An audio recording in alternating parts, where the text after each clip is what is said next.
lo que fue el 15M justamente es el tema de que vamos a hablar en esta mañana, entre otras cosas, con Juan Carlos Monedero, cuando comience un diálogo que de alguna forma se va a centrar, digamos, entre otros aspectos, Mariana, en las consecuencias de ese día. A veces, no sé, los que tenemos la inclinación de seguir las cuestiones internacionales de algunos países, ¿no? El mundo es mucho más ancho y largo que Occidente. Decimos 15M como si todo el mundo entendiera de qué hablamos. En realidad, eso tiene una significación muy especial que conviene volver a poner en contexto para que todo el mundo acceda o se aproxime a lo que pasó en aquel 15 de marzo de hace 10 años en España, cuando se produjeron una serie de fenómenos sociales con repercusión en el sistema político hasta ahora, ¿no? Sí, este movimiento de los y las indignados que una de las consecuencias que tuvo partidariamente hablando fue justamente la creación de Podemos, más allá de que se puso sobre la mesa varios cuestionamientos al sistema bipartidista de España, la monarquía, a un montón de cosas que bueno, es difícil medir como en consecuencias concretas todo lo que eso generó y todo lo que se encauzó a partir de ahí, pero como decíamos, Podemos nace desde en ese movimiento, luego se presenta a las elecciones europeas con mucho apoyo para el poco tiempo de su creación y ahora, 10 años después, nos encontramos con un Podemos que ha sido debilitado en relación a ese momento, ¿no? Con un líder, su máximo líder, Pablo Iglesias, que se retira de la actividad política partidaria luego del fracaso en las elecciones de Madrid. Y bueno, un partido que tiene el desafío de reformularse, va a elegir a su nueva dirección este fin de semana. Sí, yo te diría que en términos de la política española, digamos, la consecuencia de la fundación de Podemos o de aquel 15M en términos político-partidarios, tiene que ver con romper un esquema político dominado durante décadas por dos grandes bloques, ¿no? El bloque que se ubicaba del centro hacia la izquierda con el Partido Socialista Obrero Español, que con los años fue moderando cada vez más sus posturas, renunciando a ciertas banderas, vinculándose a sectores del poder, sobre todo económico, que fueron lavando su programa de izquierdas, algo que le pasó a la socialdemocracia europea en muchos países, digamos, a nivel de Europa Occidental sobre todo, y por otro lado la derecha clásica del Partido Popular. Hoy uno mira el mapa político de España y se encuentra con una cantidad de propuestas políticas que se juntan para conformar gobiernos y oposiciones que no existían en aquel tiempo. Y si bien hay muchas que no tienen nada que ver ideológicamente con lo que hoy es Unidas Podemos, en realidad ese proceso empieza claramente con Podemos, que entre otras cosas hace que hoy en España gobierne un socialista, ¿no? Socialista como Zapatero o como Felipe González, que es Pedro Sánchez, pero en coalición con una fuerza ubicada a su izquierda. Eso no había pasado nunca en España desde el final de la Guerra Civil, o sea, desde el comienzo del franquismo. Me parece que hay un elemento muy fuerte para entender justamente de lo que vendrá, entre otras cosas, la charla que tendremos ahora nomás. Muy bien. Me quedé pensando en esto de los números y las iniciales, ¿no? El 15M, ¿cómo se ha puesto de moda esto de nombrar a los fenómenos, ¿no? Las elecciones del 4M, las pasadas que recién comentábamos en Madrid, el 15M, el 8M, en fin, muchísimos ejemplos en este sentido. Otro de los aspectos que vamos a estar abordando con Monedero es el tema de los progresismos latinoamericanos, el llamado fin del ciclo progresista en América Latina, que se empieza de alguna manera a revertir, ¿no? Con la llegada al poder, por ejemplo, de Alberto Fernández en Argentina. Bueno, recién comentamos la victoria inminente de Castillo en Perú, el MAS que regresa en Bolivia.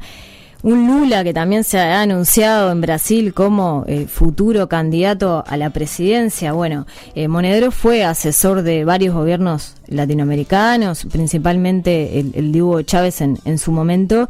y se ha dedicado a investigar, porque no solamente trabaja en la consultoría política, digamos, sino también es investigador, docente universitario.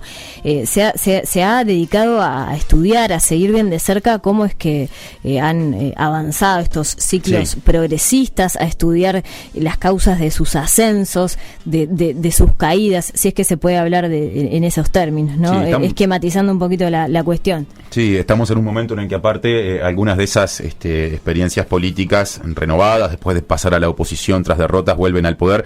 Todo eso estará en la charla que ya estamos abriendo con Juan Carlos Monedero, entre otras cosas. Podríamos hablar largo rato de la trayectoria política y del currículum, politólogo y cofundador de Podemos. Monedero, bienvenido a Uruguay, bienvenido a M24, buenos días.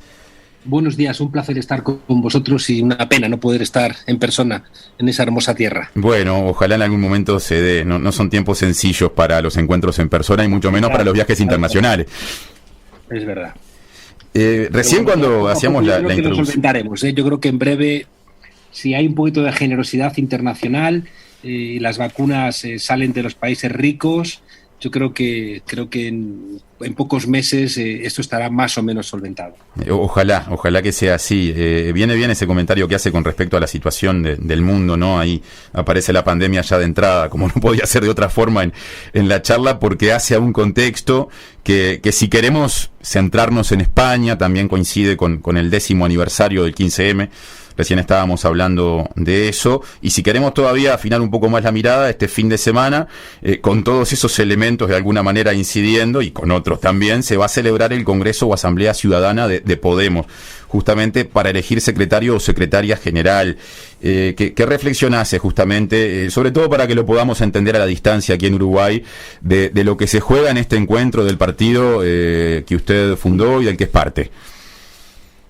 Bueno, todo empezó un 15 de mayo en las plazas, ¿no?, de España, en 2011, el movimiento de los indignados, donde de repente se agotaron todos los caminos políticos de los partidos existentes y un dibujante del diario El País pintó una viñeta al día siguiente pintando la Puerta del Sol llenas de cabecitas pequeñitas de colores y un lema que decía: los jóvenes salieron a la calle y súbitamente todos los partidos envejecieron. El 15M supuso un golpe durísimo a lo que había sido el ADN de la historia de España, un ADN de 200 años, un país que las élites habían gobernado siempre sobre la base de la monarquía, una monarquía que tenía el control de las Fuerzas Armadas, el centralismo vinculado en el entorno de la corte, una iglesia vinculada al Estado, un bipartidismo que controlaba prácticamente todas las expresiones políticas y un capitalismo clientelar, que se basaba no tanto en la inversión ni en la innovación, sino en la cercanía con el poder político. Eso lo rompe el 15M y 3 años después lo apuntala Podemos. Es decir, que el rey emérito está ahora mismo huido en Emiratos Árabes, el bipartidismo ya no sirve para gobernar España, el centralismo se rompe por las presiones, en este caso ahora de Cataluña, se acaba de aprobar en España una ley de eutanasia, lo cual demuestra que hace unos años la Iglesia le montó unas manifestaciones enormes a Zapatero por el matrimonio homosexual y sin embargo ahora no ha sido capaz de hacer una oposición a la ley de eutanasia, ¿no?, que aunque atenta más directamente con lo que son los presupuestos de la Iglesia Católica. Y por último, ese capitalismo clientelar tiene en la cárcel al ministro de Economía del Partido Popular, a Rodrigo Rato, y tiene en la cárcel al que era el presidente de la patronal, a Díaz Ferrán, alguien que, por cierto, durante la crisis de 2008 nos dijo a los españoles que teníamos que trabajar más y cobrar menos. Todo eso hace que Podemos haya sido una fuerza política que ha roto ese ADN. No es extraño que haya tanto odio, ¿no?, respecto de Podemos, pero es que Podemos ha acabado con algunas maldiciones y quizá la más importante, que tiene que ver con su pregunta central, ¿no?, es que estaba prohibido que una fuerza política a la izquierda de la socialdemocracia entrase en el gobierno de España. Había dicho Alfonso Guerra, el vicepresidente de Felipe González, que a su izquierda estaba el abismo. Y con la entrada de Podemos en el gobierno se ha demostrado que a la izquierda del PSOE no es que estuviera el abismo, sino que a la izquierda estaba la subida del salario mínimo, un ingreso mínimo vital, la ley para los riders, la ley de eutanasia, una ley de la infancia. O sea, había muchas cosas que no se habían puesto en marcha. Bueno, todo ese poder, todas esas élites concentraron su ira y sus dardos y sus lanzas y sus misiles contra Pablo Iglesias. Pablo Iglesias dejó la vicepresidencia para disputar un puesto en Madrid, ya que se leyó que Madrid iba a ser el laboratorio de esa nueva izquierda. Se mejoró sustancialmente el resultado, pero gobierna la derecha, y entonces Pablo Iglesias, en consonancia con lo que planteó Podemos al comienzo, dijo: yo ya no sumo, me retiro, ¿no? Y eso es lo que nos lleva a esta nueva asamblea, donde hay una persona que está en el gobierno, que representa, como yo vengo diciendo, la mínima continuidad necesaria y la máxima renovación posible, que es Yone Belarra. Ahora, Monedero, ¿cómo hay que leer la renuncia a la actividad política partidaria de Iglesias? Algo que aquí se ha seguido con mucha atención después de esta derrota en las elecciones de Madrid, porque desde Uruguay estamos más bien acostumbrados a liderazgos históricos que han permanecido en el tiempo, ¿no? Que han sobrevivido a varias derrotas en aras de una causa, de un proyecto político. Quizá nos cuesta entender un poco desde aquí que un líder de esta estatura, un líder joven, haya tomado una decisión de esta magnitud. Bueno, igual que el Che, ¿no? Se fue a Bolivia. Uno está en la política en diferentes lugares, ¿no? No tenemos por qué estar siempre en los mismos sitios. Aprendamos de los grandes, ¿no? Y por eso citaba al Che, ¿no? Es decir, que cuando uno tiene un compromiso político, está en cada momento donde corresponda, ¿no? Siempre vamos a hacer política, porque forma parte de nuestra manera de estar en el mundo, pero no tienes por qué estar siempre siendo jefe, ¿no? Siendo responsable, ¿no? Y aún más en algo que para mí es muy importante, que creo que ha sido el gran problema de toda la izquierda latinoamericana, y es que ha fracasado a la hora de construir el partido movimiento. En todos los países, Recuerdo cuando me invitó Lula a visitarle a Curitiba, a la cárcel, una parte importante de la discusión tuvo que ver con esto, ¿no? Con cómo el PT había dejado de escuchar a la calle, ¿no? Y por eso creo que es muy importante que líderes con mucha autoridad no estén necesariamente en el ámbito institucional y estén más en el ámbito del partido o en el ámbito de la sociedad civil haciendo política, ¿no? Sobre todo porque es que si no seguimos siendo muy rehenes de los grandes líderes, ¿no? Y cuando de repente los grandes líderes no están o les pasa como hizo Bolsonaro y el juez Moro con Lula, ¿no? Te lo sacan de juego por esta guerra judicial, te quedas de repente sin posibilidad de gobernar siquiera, ¿no? Sí. Tenemos que ser conscientes de que en el siglo XXI, cada vez que surja un liderazgo fuerte, van a intentar encarcelarle, denigrarle, acabar con ellos como sea, ¿no? Y por eso yo creo que tenemos que ir acostumbrándonos a pensar en términos más corales. Ahora, Monedero, eso que usted mencionaba recién, ¿no? De la distancia entre las cúpulas partidarias de izquierdas y los movimientos, uno lo ha escuchado en una cantidad de lugares. En Uruguay hay discusiones similares, en Latinoamérica ahora también aparece eso como desafío en el proceso español. ¿Se le ocurre algún ejemplo o existe algún ejemplo exitoso en ese sentido, en el sentido de demostrar que lo uno puede ir de la mano con lo otro sin que se llegue a esa separación? ¿Cuál pondría en tal caso? Sí, de todas maneras tenemos que tener el coraje de atrevernos a entender la época, y la época no es especialmente amable, ¿no? Como decía Benedetti, cuando teníamos las preguntas nos cambiaron las respuestas, ¿no? Y hay una cierta nostalgia de querer solventar las cosas con las viejas recetas, ¿no? Con esos caldos recocidos, y no funciona. En los años 80 la izquierda fue derrotada y por tanto necesitamos reinventar cuáles son los contornos de esa nueva expresión progresista, ¿no? Que la llamamos izquierda o socialismo, pero que a veces ni siquiera el nombre sirve, ¿no? Y responde más a ese anhelo, ¿no? De los de abajo, a ese anhelo de la emancipación, a esa búsqueda de que las desigualdades en nuestras sociedades sean cada vez menores, ¿no? Quiero decir esto porque ahora mismo no tenemos una alternativa cerrada, ¿no? Al modelo capitalista, a la democracia liberal, pero no importa, ¿no? Porque cada vez que alguien dice no al sistema, y no es un no egoísta, no se trata de un no que solamente busca solventar un problema particular, sino que es un no que tiene una voluntad colectiva, es una tesela. Las teselas son las piececitas, los azulejos pequeños de un mosaico, ¿no? Entonces, cada vez que alguien dice que no, se pega, ¿no? Esa teselita en la pared, y al final, cuando todas esas teselas se junten, veremos el dibujo. Lo importante es que entendamos ahora, ¿no? Ya digo, qué es lo que no queremos, ¿no? Y que el que no sepamos todavía lo que queremos no nos paralice. Y en ese sentido, claro que hay ejemplos. En los años 70, en Alemania, el SPD de Willy Brandt Una cosa era el partido, otra cosa era la fracción parlamentaria y otra cosa era el gobierno. Pero quien mandaba era el partido, ¿no? El partido era quien tenía la relación con el movimiento social. Lo que pasa es que antes era más fácil, porque el movimiento social en el siglo pasado eran los sindicatos. En cambio, los movimientos sociales hoy no son solamente los sindicatos.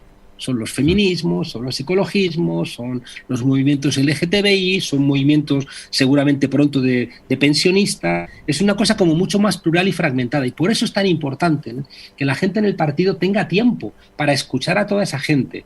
Que la gente que esté en el Parlamento sepa que se debe a los programas electorales que ha construido el partido, y que el partido, las decisiones que toma, que las toma colegiadamente, porque el partido ya no es el partido del siglo XX, no es ese partido que decía Rosa Luxemburgo, cuidado, cuidado, que el partido sustituye a la sociedad, el comité central sustituye al partido y el secretario general sustituye al comité central. Y ahora yo diría, y el asesor electoral sustituye al secretario general. Eso ya no vale, esa idea vertical, ¿no?, ya no funciona, porque pierdes el contacto con la gente. Y por tanto el partido tiene que tener tiempo para pensarse, para hablar con la sociedad, para escuchar su cuaderno de quejas, para poder mandatar a los cargos institucionales, sean alcaldes, parlamentarios, incluso siendo presidentes. Tenemos que entender que los presidentes tienen que tener libertad, igual que los ministros, para hacer, ¿no?, su tarea, pero que se deben en su cargo a los votos ciudadanos y también al partido, que de alguna manera, en esa condición de partido-movimiento, es el que tiene la capacidad de que no perdamos el rumbo, porque la alternativa, lo dijo en 2017 Emmanuel Macron en Francia, dijo, los partidos ya no existen. Y la solución es la lista Macron. O sea, los partidos no existen, la lista eres tú, ¿no?, y solamente vas a rendir cuentas a ti y a tu espejo. Eso no funciona, y tenemos ese problema porque los partidos políticos son instancias del siglo XIX, son viejitas, no terminan de adecuarse al siglo XX, porque hoy tenemos todos criterios sobre prácticamente todo. En el siglo XX no, el partido sabía más que tú, pero ahora la gente sabe más que el partido y tiene criterios sobre muchas cosas, y el partido siempre te decepciona. Y por tanto tenemos que entender todas estas nuevas realidades antes de decepcionarnos, porque la derecha lo tiene muy claro, La derecha no duda, ¿no? Y entonces al final, mientras que nosotros estamos dudando, pues la derecha con un 30% gobierna nuestros países y los devasta. Ahora, Monedero, ¿cómo se puede avanzar en este camino del partido movimiento cuando el partido gobierna o tiene una cuota de poder en ese gobierno? Hay límites que impone la democracia representativa, alianzas que se tienen que hacer para mantenerse en el poder, poco margen de acción, porque los gobiernos están limitados también por ejemplo, poderes económicos, corporaciones. ¿Cómo? Es verdad. ¿Cómo, digamos, por dónde se podría caminar? Te entiendo perfectamente, ¿no? Y es verdad, nosotros cuando hace 7 años fundamos Podemos éramos conscientes, porque somos politólogos, de que la capacidad que tiene ahora mismo un gobierno en nuestras democracias liberales de cambiar las cosas es muy pequeña. Pero eso no nos tiene que llevar al extremo opuesto que planteaban algunos autores como John Holloway, y que creo que con una lectura torpe que se hizo del libro de Holloway, Cambiar el mundo sin tomar el poder, se ha hecho mucho daño, porque la conclusión que se sacaba es, no, como no se puede hacer nada desde los gobiernos, no entremos en los gobiernos, como si se pudiera hacer algo desde afuera, ¿no? Y aún más cuando desde 1991, cuando desaparece la Unión Soviética, al mismo tiempo desaparece la lucha armada como una posibilidad de transformación. Y fíjense que también esto es muy relevante, cómo la desaparición de la lucha armada en algunos países permite por fin que gane la izquierda, en todos los sitios, Es decir, que no hubiera ganado, ¿no?, López Obrador si hubiera seguido estando en el frente, o sea, los zapatistas como una amenaza violenta, no hubiera ganado Pedro Castillo en Perú si Sendero Luminoso hubiera estado actuando, igual que el 15M en España no hubiera tenido lugar si ETA hubiera seguido matando. Entonces, bienvenida sea, ¿no?,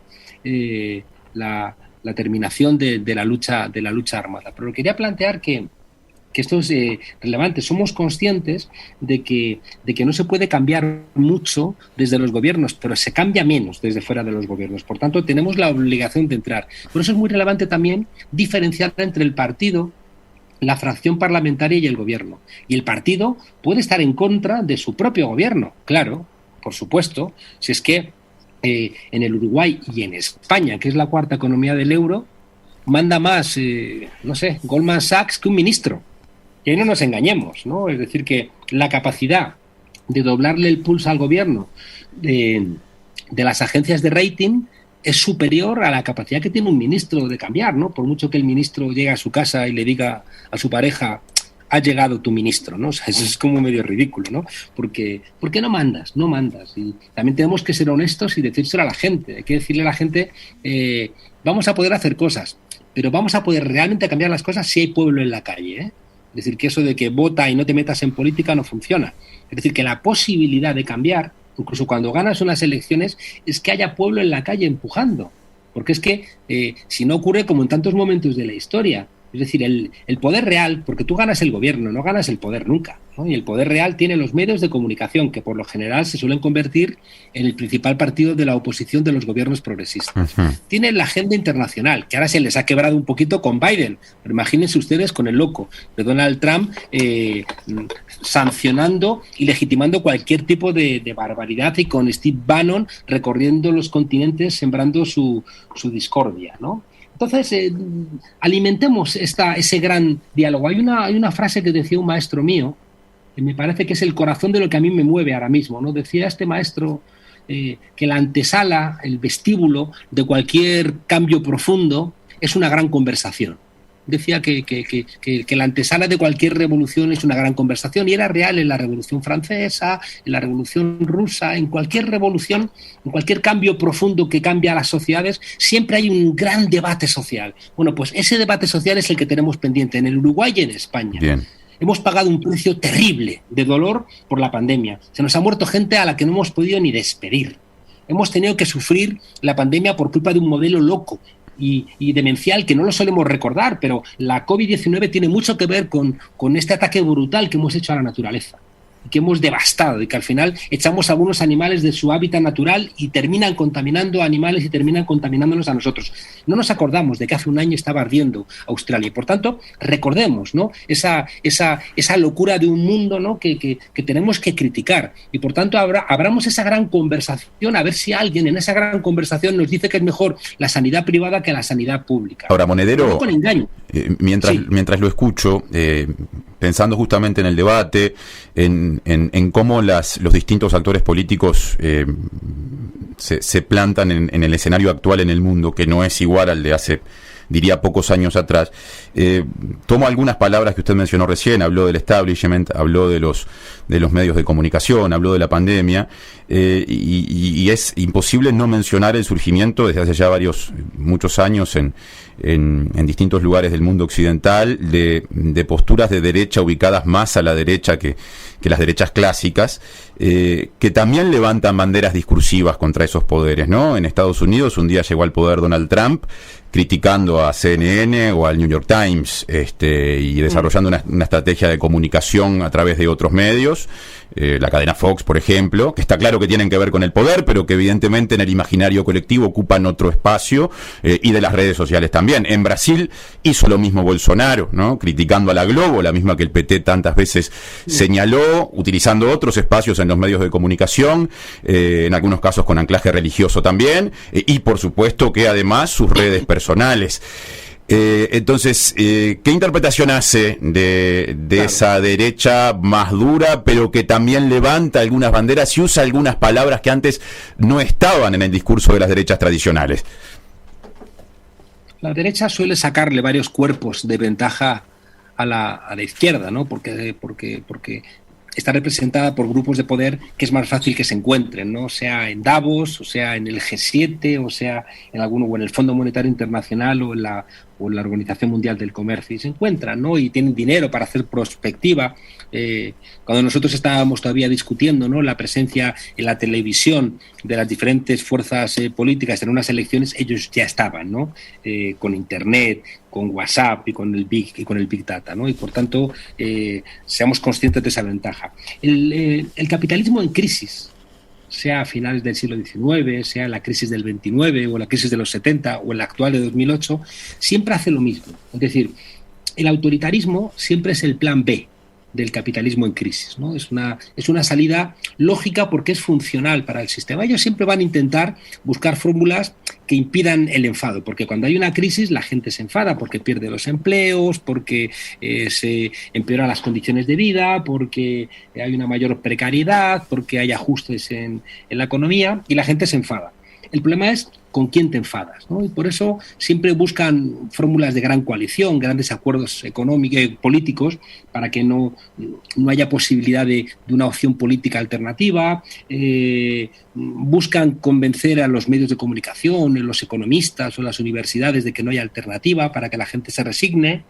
Hay una tercera que ha sido muy típica, ¿no?, en esta última crisis de 2008, que es buscar a insiders que parecen outsiders, ¿no? Gente del sistema que parecen de fuera del sistema, ¿no? Donald Trump, Macri, Erdogan, o cualesquiera en esa línea. Y si todo eso no funciona, van a recurrir a la extrema derecha, ¿no?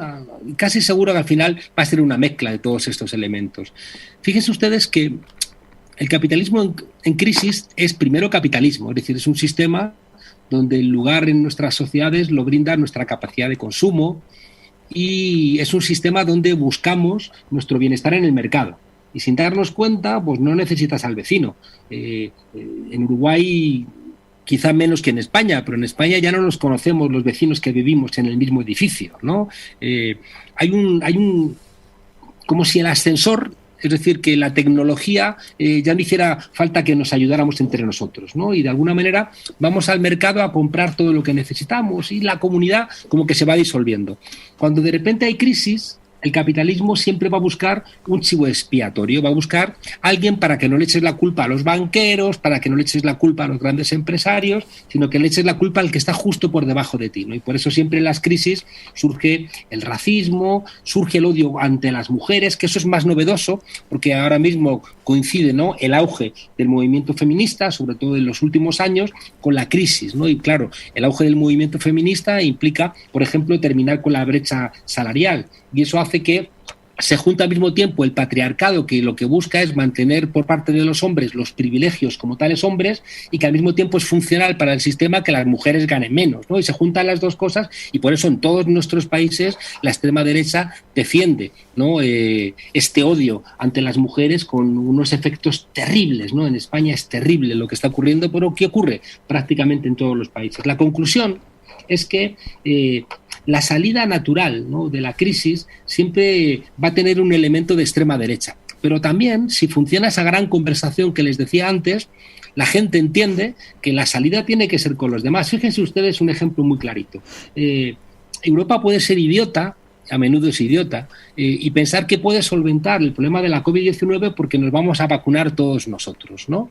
Claro, y entonces nos desentendemos de otros países. Y al final te viene la cepa india, o te viene la cepa de otros lados, ¿no? Y al final ese intento de que tú te escondas, ¿no?, en tu burbuja es mentira, ¿no? Y por tanto, te digo, parece sensato que cuando explicas estas cosas todo el mundo diga, aquí parece que lo normal, lo de sentido común es que intentemos buscar salidas compartidas, ¿no? Aparte que la vida nos hace, somos aquellos con los que nos rodeamos, ¿no? Y que la vida es como mucho más triste encerrado en tu castillo, ¿no? Y eso no nos lleva a ningún lado. Entrevisté hace poco en el programa que yo hago en España, en La Frontera, a Eudald Carbonell. Eudald Carbonell es uno de los codirectores del yacimiento de Atapuerca, que es uno de los yacimientos que está dándonos más luz para saber cómo eran nuestros antepasados neandertales y cromañones, ¿no? Y me contaba este señor, claro, que a diferencia de los politólogos como yo, que medimos el mundo en lapsos como mucho de 50 años, o los historiadores que miran 200 años o 300 años, él miraba la vida humana en lapsos de 200.000, 300.000 años, ¿no? Y claro, y él me decía que lo que nos ha llevado hasta aquí es la resiliencia, esa palabra que ahora se usa tanto. Y la resiliencia no es sino salir de los callejones sin salida en los que la vida nos coloca, ayudándonos unos a otros. Él planteaba que en el desarrollo humano, en esa línea de la historia, lo que nos ha ayudado a llegar hasta aquí es la fraternidad, es la cooperación. Y él planteaba, si ahora con la COVID-19, ¿no?, que se vincula a esta crisis además de 2008, si no salimos de manera colectiva, puede desaparecer la humanidad. La amenaza no era pequeña, la amenaza no era pequeña, pero él decía, siempre hemos salido. Y yo lo veo, ¿no? O sea, yo veo cómo ante las dificultades los seres humanos nos ayudamos. Los CEOs de las empresas no. Los partidos de la derecha tampoco. Los periodistas o profesores de universidad que trabajan para esos sectores minoritarios tampoco. Y por eso les planteaba que donde nos jugamos prácticamente todo es en si se abre o no se abre esa gran conversación. Y por eso uno de los elementos centrales donde nos jugamos el futuro es en los medios de comunicación, donde si los medios de comunicación siguen distrayéndonos, ¿no?, para tenernos entretenidos, pero no nos preguntamos prácticamente nada, es bastante probable que cuando nos demos cuenta de los problemas, igual es demasiado tarde, ¿no? Por tanto, debemos ser pesimistas, pero cuidado, pesimistas esperanzados. Porque el que simplemente es pesimista, que es un pecado muy propio de los intelectuales, hacer análisis muy oscuros, muy tremendistas, ¿no?, lleno de negras tormentas para parecer que ellos solamente son los que tienen las claves de un futuro que los demás no ven. Y cuanto más oscuro lo pintan, más inteligentes parecen. Pues no, son tontos, ¿no? Quien no te da una alternativa, quien no te da una salida, en el fondo es que está muy perdido, ¿no? No tiene ningún tipo de luz, ¿no? Por eso les decía que creo que seamos pesimistas, porque la situación no es buena, pero pesimistas esperanzados, ¿no? Porque siempre la respuesta de los seres humanos ha sido, ¿no?, esperanzada. Fíjense ustedes que incluso la barbarie más bárbara, que es el nazismo, apenas duró 12 años, ¿no? O sea, que termina los pueblos dándose cuenta de lo que está ocurriendo, ¿no? Y por tanto, no dejemos que el pesimismo nos paralice. Monedero, quiero traer algunas reflexiones que usted compartía acerca de la comunicación, la conversación, más América Latina. Usted ha estado muy cercano a las experiencias de algunos gobiernos progresistas latinoamericanos y cito una frase textual que dijo a un semanario de aquí, semanario Brecha: el gran fracaso de los gobiernos progresistas ha estado en la construcción del relato alternativo. ¿Cómo se podría haber construido, o teniendo en cuenta de que podría llegar a conformarse un nuevo ciclo de progresismos, o por lo menos hay algunos caminos que se están abriendo en algunos países? ¿Cómo se podría apuntar a crear este relato alternativo, a esto que a veces se ha llamado como la hegemonía cultural, ¿no? Hay un autor que estas grandes frases a menudo son mentira, pero bueno, nos orientan un poquito. Alain Badiou decía que debemos pensar que estamos ahora mismo en un valle. Él ponía el ejemplo de lo que se abre con la Revolución Francesa de 1789, que abre un proceso de emancipación en todo el mundo, ¿no? En América Latina, los procesos de independencia de la colonia son posibles precisamente por esa Revolución Francesa, ¿no?, que a su vez también bebe de la Revolución Americana, etcétera. Hay gente como Miranda, etcétera. Ahí se abre todo un proceso, ya digo, de emancipatorio, que se cierra con el fracaso de la Comuna de París de 1871. Y ahí se entra en un valle donde se paraliza en buena parte en todo el mundo el ánimo emancipatorio. Con la Revolución de Octubre de 1917 se vuelve a abrir, ¿no? De ahí, con la Revolución de Octubre otra vez, se abren procesos transformadores en todo el mundo, ¿no? Y él plantea que con la caída de la Unión Soviética en 1991 se cierra otra vez y entramos en un valle que es todavía en el que estamos. No es verdad que es una mirada muy eurocéntrica, no es una mirada que no sé si le hace justicia, por ejemplo, al hecho de que al haber sido América Latina el continente donde primero se sufre el modelo neoliberal, ¿no?, antes de Margaret Thatcher, antes de Juan Pablo II, ¿no?, antes de Reagan, de Kohl, de Felipe González, es decir, en el 73 con el golpe de Estado de Pinochet contra Salvador Allende, es verdad que se da primero respuesta, ¿no?, con los gobiernos pues de Chávez, de Lula, de Néstor Kirchner, de Evo Morales, de Correa, etcétera, ¿no? Entonces, creo que de Pepe Mujica, etcétera. Entonces, creo que sí es verdad que estamos ahora en una suerte de valle, y yo sí me lo creo, porque los gobiernos de cambio en América Latina redistribuyeron la renta, pero todavía no pudieron cambiar, ¿no?, la base estructural de estos países, porque eso reclama tiempo, ¿no? Y seguramente hay dos grandes movimientos que nos van a cambiar nuestros países, pero que creo que necesitan todavía consolidarse. Uno es el feminismo y el otro es el ecologismo, ¿no? Creo que van a ser los dos grandes movimientos que van a terminar cambiando antropológicamente nuestros países, ¿no? Y que las mujeres van a plantear que hacerse cargo de la reproducción y de los cuidados en solitario, ¿no? Y seguir siendo de alguna manera esa mano de obra medio esclava, ¿no?, en nombre de que no, es que tú haces todo eso porque estás enamorada, ¿no?, que es la crítica que hacen las feministas a esa idea del amor romántico. Sí, yo estoy enamorada, oye, pero vamos a hacer las tareas juntos, ¿no? Entonces, cuando las mujeres terminen con la asunción de toda esa carga de una manera individual, ¿no? Y reclamen una sociedad que incorpore esa mirada feminista. Y no solamente la mirada feminista en cuanto a la reproducción y a los cuidados, sino en términos generales. Fíjense ustedes que aquí en España el liderazgo de Pablo Iglesias en Podemos era un liderazgo que no dejaba de ser masculino, ¿no? Porque es verdad que para irrumpir en la política española bipartidista, que era muy cerrada, bueno, pues hacía falta también, bueno, pues esa verticalidad, esa presencia muy contundente en los medios de comunicación. En cambio, la persona que va a sustituir casi con toda probabilidad a Pablo Iglesias en la Secretaría es una mujer cuya manera de hacer las cosas es radicalmente diferente, porque es mujer, se ha rodeado de un equipo de mujeres y seguramente casi diría 100%, Podemos va a cambiar radicalmente, ¿no? Porque en la fase de consolidación, en una fuerza política dirigida por mujeres y que asumen que hay que hacer las cosas de otra manera, va a expresar en el propio partido eso que se plantea para la sociedad. Y el otro elemento esencial es el medio ambiente, es decir, no da más el planeta Tierra, no da más. Entonces, claro, no nos damos cuenta y ni lo queremos asumir, bueno, pues porque implicaría que tenemos que cambiar toda nuestra manera de vivir. Tendríamos que cambiar antropológicamente, ¿no? Entonces, a lo mejor no podemos viajar tanto, a lo mejor no podemos comer tanta carne, a lo mejor no podemos gastar tanta agua, tanta luz, ¿no? Y tenemos que, bueno, pues repartir unos bienes que son escasos. Y eso creo que es incompatible con un modelo, con el modelo capitalista, que es espectacular para desarrollar las fuerzas productivas, es espectacular, ¿no? Ahí tenemos el desarrollo tecnológico, pero que acaba con la vida. Es decir, que al mismo tiempo que nos lleva a la Luna, acaba con la biodiversidad, a la Luna o a Marte, ¿no? Acaba con la biodiversidad, mata especies, contamina la Tierra, agota el agua, llena los mares de plásticos y de metales pesados, incendia Australia o California y al final, bueno, pues no deja planeta Tierra. Y es por ahí, ya digo, por donde ese relato alternativo tendremos que construirlo.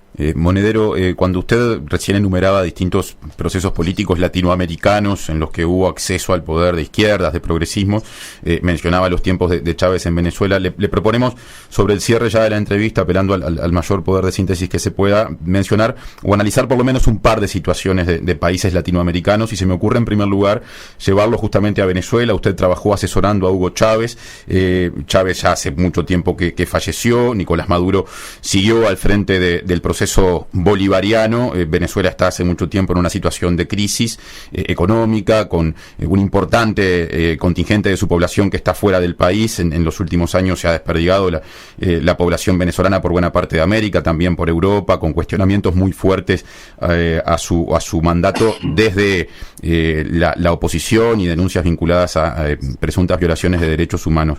¿Qué lectura hace del devenir del proceso venezolano? Creo que Venezuela ha tenido 4 problemas en los últimos tiempos, ¿no?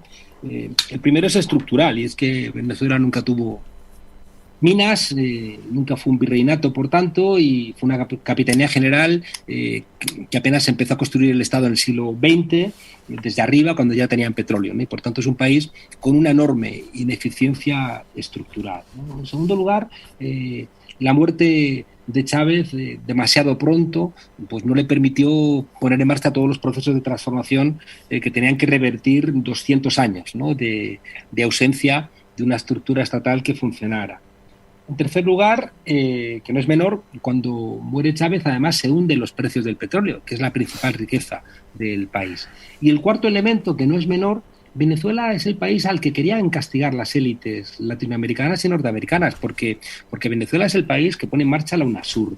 Venezuela es el país que cuando está estrangulado la Argentina de Néstor Kirchner y que el Fondo Monetario Internacional le está exigiendo medidas de ajuste, Venezuela le presta 15.000 millones de dólares a Argentina y entonces ese papel, ¿no?, castigador que tenía el Fondo Monetario se lo quita, ¿no? Entonces eso pues era un pecado, ¿no? Igual que era un pecado cuando planteó Chávez que se negociase el precio del petróleo en vez de en dólares en otro tipo de monedas, ¿no? Igual que pues ayudó al triunfo de Lula, al triunfo de Evo Morales, al triunfo de Correa. Todo eso se lo tenían que castigar, ¿no? Y por tanto ha habido una voluntad de las élites latinoamericanas de convertir a Venezuela en el lugar donde hacer un castigo ejemplar, ¿no? O sea, que si pudieran, lo han intentado, o sea, que el intento aquel por Cúcuta, ¿no?, de entrar Lo que pasa es que, bueno, al final terminaron los propios colombianos mercenarios prendiendo fuego a los propios camiones. Pero aquel intento era un intento de convertir a Venezuela en una, no sé,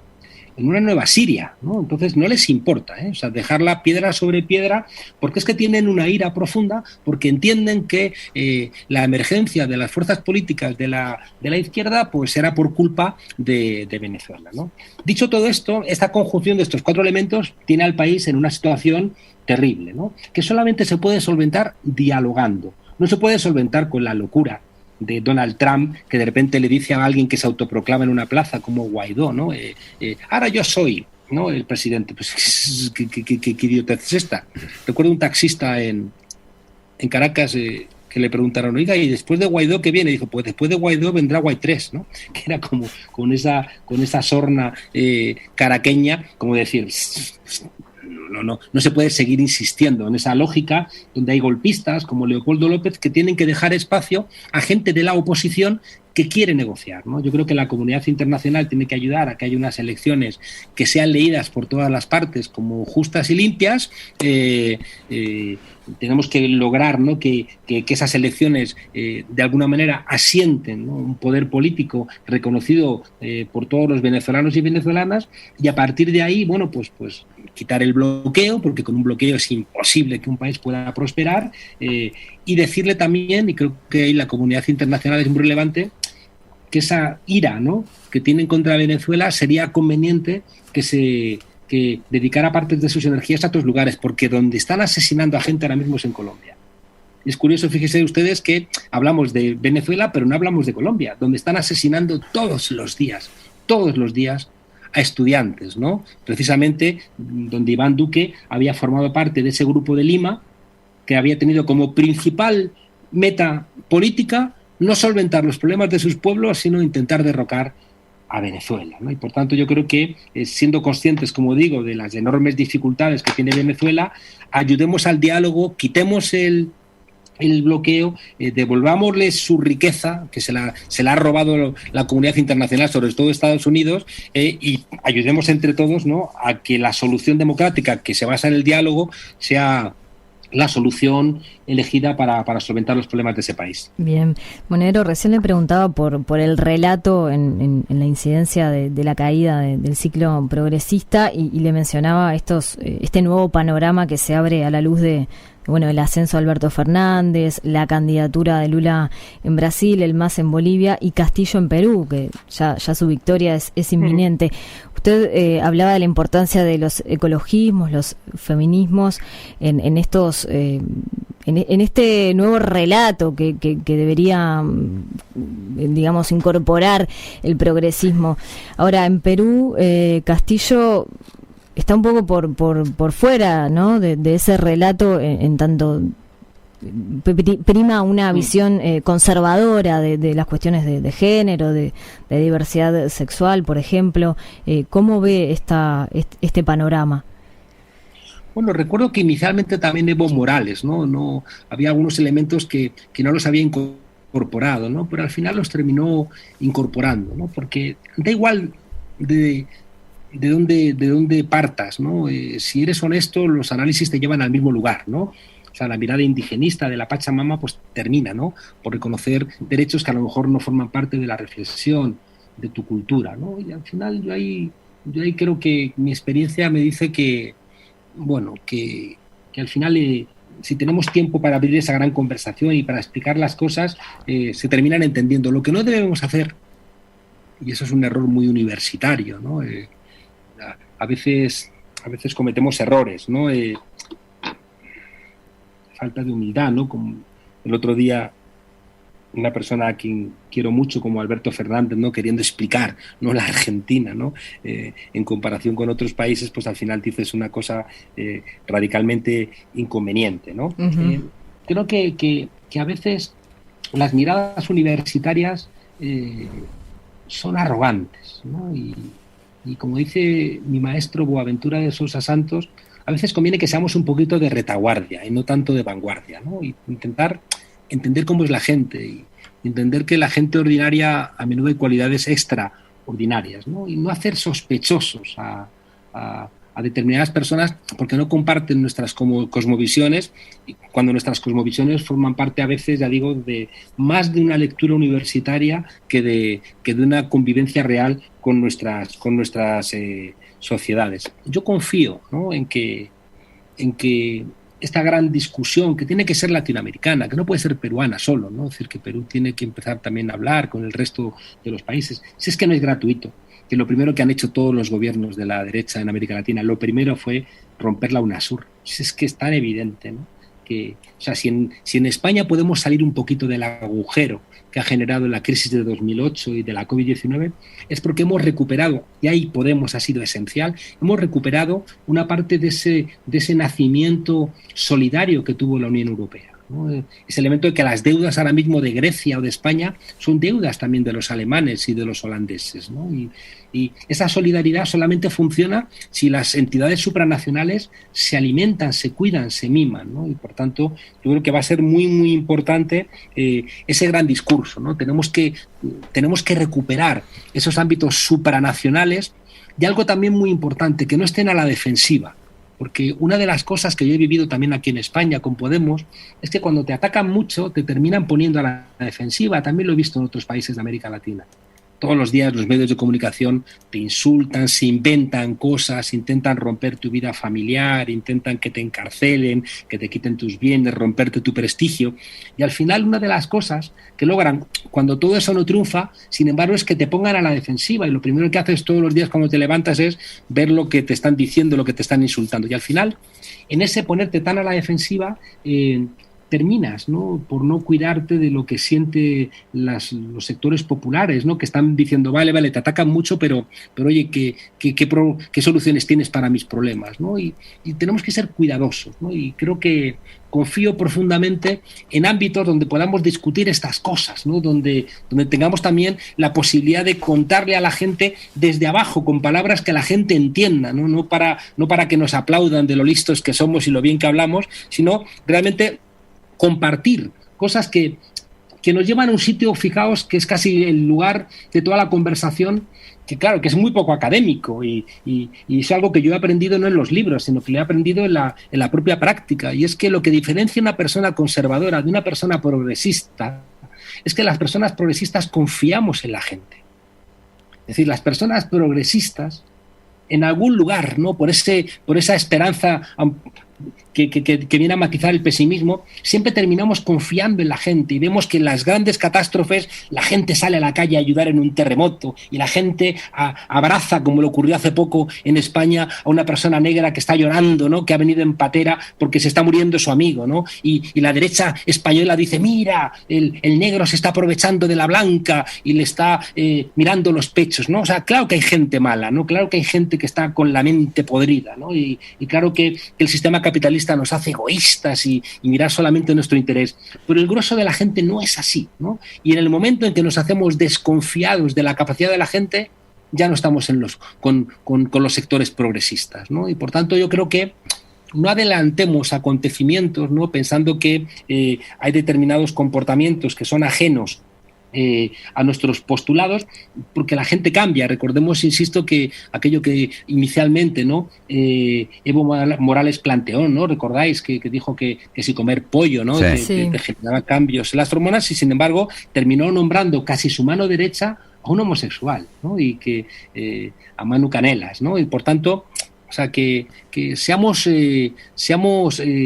optimistas, aunque trágicos, pero optimistas. Para cerrar por mi parte, Monedero, estamos ya pasados de tiempo, pero nos resulta una posibilidad excepcional el diálogo de hoy, entonces abusamos mínimamente de su tiempo y le hacemos un par de preguntas finales. Las respuestas tan largas, muy un poco pesado. Pero en este caso, para hacerle una última pregunta, volviendo al comienzo, ¿no?, a la situación de su partido en España y a la mirada hacia el futuro. Usted ha definido la experiencia gobernante actual de España como un nuevo bloque de poder, porque se integra al socialismo una fuerza que lo acompaña por izquierda, con izquierdas de comunidades autónomas como la catalana y la vasca también participando, algo que no había ocurrido en otras formaciones de gobierno anteriores. Más atrás en el tiempo usted había hablado de un frente amplio, textuales palabras, con con gente que eventualmente en algún momento pudiera haber estado en el PSOE incorporada a algo nuevo. ¿Tiene sustento esa idea a futuro o esta convivencia con el PSOE en el poder en clave de alianza sosteniendo un gobierno ha borrado ese plan? No, ahí yo creo que sigue siendo correcto, sobre todo porque el planteamiento de un frente amplio, y que les voy a contar a ustedes, ¿no? Que no, alguna vez, ¿no? Recuerdo cuando estuve con el PP, yo le preguntaba, ¿no?, que me diera las claves, ¿no?, del frente amplio, ¿no? Y sobre todo lo que me decía es decir, cuidado que a veces es más amplio que frente, ¿no? Y que hay más dificultades en mantenerlo unido, ¿no?, que en los acuerdos que realmente podemos compartir. Decía antes que estamos en un mundo complejo. Un mundo complejo es un mundo donde todas las partes tienen su propia lógica, ¿no? Donde ya no hay un zapato como el que tenía el príncipe de la Cenicienta, donde todas las ciudadanas del reino tienen que meter su pie, ¿no? Les quede grande o les quede pequeño, ¿no? Esos zapatos, ¿no?, donde cabía todo, que eran los partidos o las religiones o las ideologías, hoy no funcionan, si es que no funcionan, ¿no? Y tampoco vamos a desear que ojalá regresaran, porque también existían, pues porque la gente era más bruta y tenía menos criterio, ¿no? A mí no me gustan las miradas nostálgicas del pasado. El otro día entrevistaba a uno de los escritores, quizá el escritor más importante, ¿no?, colombiano, a William Ospina, que acaba de publicar una novela que se llama Guayacanal, y yo le decía, cuidado con esas miradas, ¿no?, nostálgicas, porque no es verdad que hace 50 años la gente estuviera mejor, estaba mejor en algunas cosas, pero en otras no, y por tanto esa mirada nostálgica que quiere regresar al pasado creo que no nos lleva a ningún sitio, ¿no? Tenemos criterio muy formado sobre prácticamente todo, y entonces los partidos políticos, pues es muy difícil que te satisfagan. ¿Qué hacemos nosotros, por ejemplo, cuando tenemos en nuestras filas a sectores ecologistas que quieren hacer del lobo, ¿no?, un icono, y sectores rurales que quieren acabar con el lobo porque el lobo se come a los terneros, ¿no? ¿Cómo juntas esos dos elementos, ¿no? Pues no siempre es sencillo. Por eso la idea de un frente amplio es la asunción de que nadie puede representar a toda la izquierda, de que los tiempos donde la clase obrera eran prácticamente una, pues si acaso han existido alguna vez, hoy no existen, hay diferentes miradas de lo que es la clase obrera, hay muchos sectores de clase media que tienen diferentes intereses, y que por tanto, si es cierto que prácticamente ningún partido puede representar a todas las voluntades populares, no queda otra que todos los que compartan un mínimo emancipatorio se junten para que no ocurra que por ir fragmentados, como va a ocurrir ahora en Francia, gane la derecha. Es que en Francia la izquierda se va a presentar en las elecciones con dos partidos trotskistas.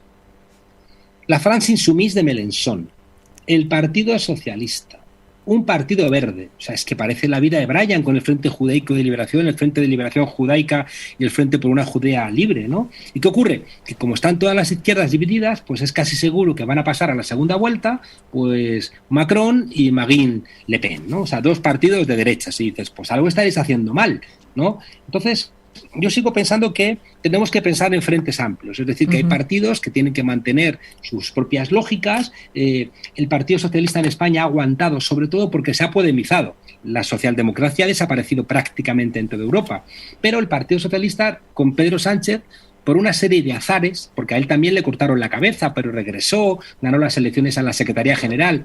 Es decir, que, como se dice, Dios escribe recto con renglones torcidos, ¿no? Y al final una persona que reivindicaba a la izquierda termina en la Secretaría General del Partido Socialista, que es lo que ha permitido el gobierno de coalición, ¿no? Porque con Felipe González hubiera sido imposible, porque Felipe González quería esa gran coalición con el Partido Popular. Bueno, pues el Partido Socialista tendrá su espacio y después tenemos que reconstruir, que es la tarea que ahora mismo compete a Podemos. Tenemos que reconstruir el espacio a la izquierda del Partido Socialista, dando por cierto que el Partido Socialista va a seguir teniendo en el corto plazo, cuando menos, su espacio. Si el Partido Socialista regresara a por donde solía, creo que el Partido Socialista desaparecería. Pero creo que, si bien hay una parte que no entiende estas cosas y podría hacer desaparecer al Partido Socialista, Pedro Sánchez lo entiende. Por eso Pedro Sánchez sigue manteniendo la necesidad de un gobierno con Unidas Podemos. Y nosotros lo que tenemos que hacer es, ahora en esta asamblea del fin de semana, hacer un partido compacto, hacer un partido con claridad ideológica, hacer un partido con los órganos que funcionen de manera más coral. Tenemos que superar la fase anterior, que, como decía antes, es una fase de irrupción, ¿no? que hizo de esta formación política algo muy vertical, algo más jerárquico, algo más masculino, ¿no? Que era eficaz, ¿no? Como los ejércitos, pero que después en tiempos de paz son menos eficaces, ¿no? Y después que Podemos articule su formación política, tiene que abrir un proceso de discusión con diferentes fuerzas políticas. Ayer se creó un nuevo Partido Verde, porque tenemos un riesgo también, que no pensemos que el enemigo está dormido. Si es cierto que lo verde va a formar parte de las reivindicaciones, la derecha va a intentar hacer partidos verdes. De hecho, en Alemania los verdes ahora mismo son más un partido de derechas que un partido de izquierdas. Y van a empezar a hablar del nuevo pacto del New Deal verde. Es decir que, pero no, hacen falta partidos verdes que entiendan que hay un patrón negativo contra la naturaleza en el propio sistema capitalista, pero que no. Saben ustedes que es muy inteligente, que es un buen resumen de todo lo que estamos hablando, que los ecologistas más inteligentes se han dado cuenta de que los discursos apocalípticos no generan simpatía ni empatía. El discurso catastrofista tiene como efecto indirecto ese dicho castellano que dice: cuando pienso que me voy a morir, tiendo la manta en el suelo y me echo a dormir, ¿no? Así que me voy a morir, pues me voy a echar una siesta, ¿no? Entonces, están hablando de transición, que creo que es una idea muy inteligente. Están hablando ya no de cambiarlo todo, sino que hablemos de fases de transición, ¿no? Entonces, si se da cuenta, frentes amplios, transiciones, son elementos que quieren hacer el cambio no como en el siglo XX, que era un cambio rupturista, un cambio con una palanca que rompías lo existente en nombre de una idea maravillosa que tenías en la cabeza, sino que estamos pensando en los cambios más que como haría la filosofía china, ¿no? Más desde las grietas de lo existente para conseguir un mayor apoyo popular, ¿no? Y bien, regresamos a lo de antes, ¿no? Necesitamos una gran conversación y la confianza en que las grandes conversaciones, en esa posibilidad de que la gente hable y escuche, emerge lo que nos ha traído hasta aquí, ¿no? Que es esa propia humanidad del ser humano. Bien, ahora sí, Monedero, la última y de verdad la última pregunta. Hablaba de frente amplio, de conversaciones amplias también con diferentes sectores y no se puede dejar de pensar en Brasil, ¿no? En el panorama de Brasil con Lula Silva como inminente candidato a la presidencia. El PT fue cuestionado por izquierda por recurrir a políticas de alianzas muy amplias, ¿no? Haciendo concesiones políticas y económicas para poder mantenerse en el poder. Justamente conformar un frente amplio, pero desde la izquierda, es una alternativa a aliarse con fuerzas más conservadoras en el caso de Brasil. Hay cosas que no tienen una solución teórica, porque podemos estar siglos discutiéndolo y no llegar a ningún tipo de acuerdo, ¿no? En cambio, igual en la práctica encontramos intuiciones, ¿no? Que nos pueden ayudar a decir, por aquí han hecho esto, ¿no? El caso argentino, bueno, pues sectores que estaban peleándose, bueno, pues se pusieron de acuerdo sobre la base de eso que decía Alberto Fernández, de con Cristina no llega, sin Cristina no va. Bueno, pues quienes pudieron hablar porque no tenían mucha ira, porque no tenían demasiada rabia, ¿no?, de las traiciones, pues pudieron llegar a un consenso que permitió salir de Macri, ¿no? Que yo no quiero pensar cómo estaría la Argentina si hubieran pasado la COVID-19 con un gobierno del señor Macri, ¿no? Bueno, miren, yo estoy convencido de que las víctimas es muy complicado que puedan hacer las negociaciones de paz, porque las víctimas siempre tienen la verdad moral y por tanto lo que quieren es justicia y reparación, ¿no? Y por tanto pactar, ¿no?, con quienes piensas que te han traicionado, pues es muy complicado. Por eso creo que también hace falta generosidad para dejar que que quienes entiendan, ¿no?, la marcha de nuestras sociedades tomen este tipo de decisiones. Decía que en la práctica los acuerdos de la izquierda con la derecha siempre han salido mal. No me atrevería a decir que es un principio sobre el cual se pueda establecer un marco teórico, ¿no? Pero la experiencia es que los pactos a la griega, que los llamamos en Europa, no salen bien. No salen bien porque, sobre todo, debilitan al electorado, dan la sensación que es muy neoliberal de que todos los partidos son iguales, no deja soñar las alternativas y las denigra, ¿no?, al no haber nadie que las defienda. Me leí un libro hace poco que me llamó profundamente la atención, de Willy Brandt, unas memorias, que no son las clásicas que él escribió, es un libro de los años 60, donde él reflexionaba sobre la decisión que tomó el Partido Socialdemócrata Alemán en 1933, cuando Hitler accedió al poder, ¿no? Antes los nazis habían suspendido el Parlamento de Prusia, que era como el parlamento más grande de Alemania, ¿no? Y con esa orden legal habían dejado prácticamente sin poder a la socialdemocracia que gobernaba en ese land, ¿no?, en ese territorio cuya capital era Berlín. Y planteaba Willy Brandt que habían decidido en discusiones, habían debatido si tenían que coger las armas, ¿no? Y que al final la decisión que cuajó fue que no, porque los nazis estaban mejor armados y eran más, y que por tanto era mejor no coger las armas. Y hacía la reflexión Willy Brandt, que no es ningún radical, que no estuvo en la lucha armada. Willy Brandt decía, nos equivocamos, porque si hubiéramos cogido las armas, aunque nos hubieran derrotado, hubiéramos lanzado un mensaje al futuro muy positivo. Hubiéramos dicho, cuando Hitler ganó después, hubiéramos dicho, había alemanes que estaban en contra, cosa que no pudieron decir porque no tomaron las armas, ¿no? Habrían lanzado el mensaje al mundo de que no todos los alemanes eran iguales, y habrían lanzado el mensaje a la historia, ¿no?, de que enfrentar, ¿no?, a los que frenan la historia es algo que en otros momentos de la historia hay gente que lo ha hecho. En esa dirección yo creo que pactar con la derecha puede significar negar estas tres cosas. Bien. Que si hacemos una lectura correcta de la historia, nos dicen que a veces hay que jugársela cuando tenemos claras nuestras ideas. Recuerden ustedes eso que decía Víctor Hugo, que nada tiene más fuerza que una idea cuando le ha llegado la hora. Y para que a las ideas le llegue la hora, tiene que haber gente que las defienda. Nos quedamos con esa frase para cerrar la entrevista. Juan Carlos Monedero, muchísimas gracias por estar con nosotros. Pues muchísimas gracias por aguantarme, ¿no?, explicaciones tan largas. Gracias por la invitación.